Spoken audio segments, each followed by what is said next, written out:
subscribe to Sporting Icons to stay in touch with all the top news. God bless you all. So as we all know, or if you didn't know, now you do, Josh Warrington is set to defend his IBF World Featherweight title against Carl Frampton. It is a very, very good fight. I'm very, very excited for it. And I do feel that this fight is going to go under the radar more than what it should. It's a very, very good fight. Now, this will be on BT Sport box office, so it's going to be pay-per-view. I'm not too sure if it's a pay-per-view worthy event, but hey, listen, give it a go. If it's successful, great. If it's not, oh well, it's a learning lesson, right? But I really like this fight. Now, when they announced it, obviously there's no date and venue, and Frank Warren said that they want it in a neutral venue. So there is no real kind of like home advantage for Josh Warrington or Carl Frampton. So they're not going to have it in Leeds, they're not going to have it in Belfast. And according to the Belfast Telegraph, it's going to be on December the 22nd at the Manchester Arena. Now, granted, Manchester is not Leeds, but it's right next door. So the fan base for Warrington is easier to get from Leeds to Manchester, far easier than what it is for Carl Frampton's fan base of Belfast to get to Manchester. And listen, anywhere in England, if it's going to be in England specifically, it's going to be a bit of a trek for Carl Frampton fans to get there anyway. Doesn't matter where it is in England. But as far as neutral goes, for me, Manchester is not a neutral arena or a neutral area at all. As I said, it's right next door to Leeds. So it's not really neutral. For me, when they said neutral, I was expecting maybe London. Because from Leeds to London, you're talking a good 4 hours away to drive. So it is a bit of a jaunt to get to. From Belfast again, probably about the same kind of distance, although they do have to cross water. So London would have been more suitable for a neutral venue. Now, I'm not going to knock it because Josh Warrington, he didn't have to do a neutral venue. He's the champion. Carl Frampton is the challenger. So if Carl Frampton wants to fight, Josh Warrington could say, okay, fine, we'll fight. But it's going to be in Leeds.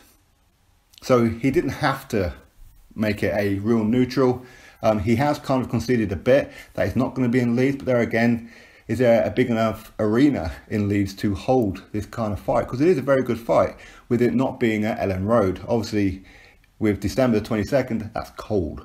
Very, very cold. And if you're going to be at the Ellen Road football ground, the chances are it's going to rain and that wind is going to be blistering. So I understand the need for it to go into an arena.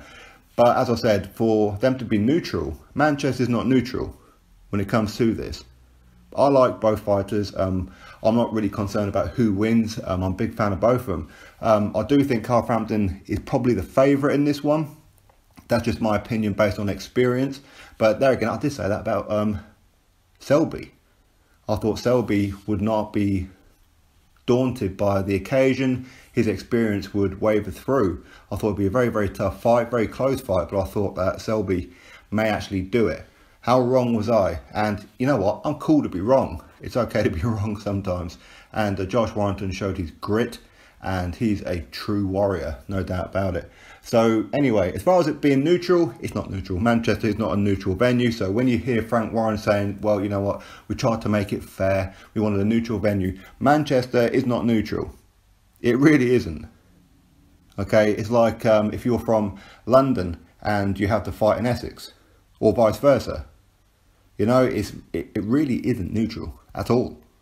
But anyway, that is what it is. So that is according to the Belfast Telegraph. Are they right? Who knows, to be honest. Who really knows? They may have some kind of inside information. Maybe they know Carl Frampton or members of his team.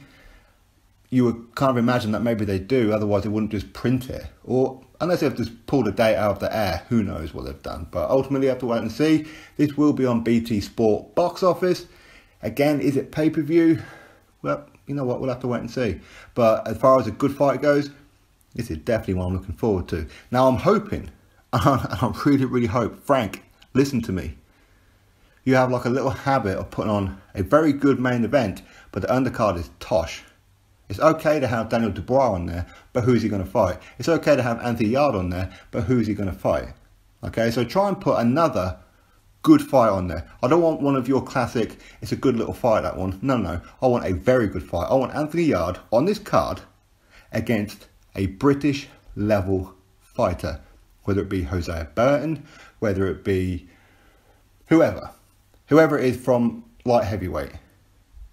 If Yardy's going to be on that card, I don't want to be seeing no bum fighter. I'm telling you right now. Start putting on great undercards, okay? Clearly you've got the budget because this is going to be a pay-per-view, so stack that undercard. Show us what you can do. I really want that. I want an excellent event. I want to be able to be excited about the event rather than just the headliner. This is a good opportunity for Frank to do this. Let's see what he can do. So anyway, hopefully he does. Good luck to both guys, Warrington and Frampton. As I said, I'm not really bothered who wins.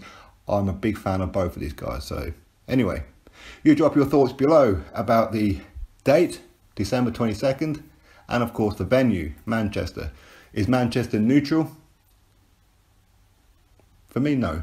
But anyway, drop your thoughts below. Click that thumbs up, subscribe. Catch you all on the next video.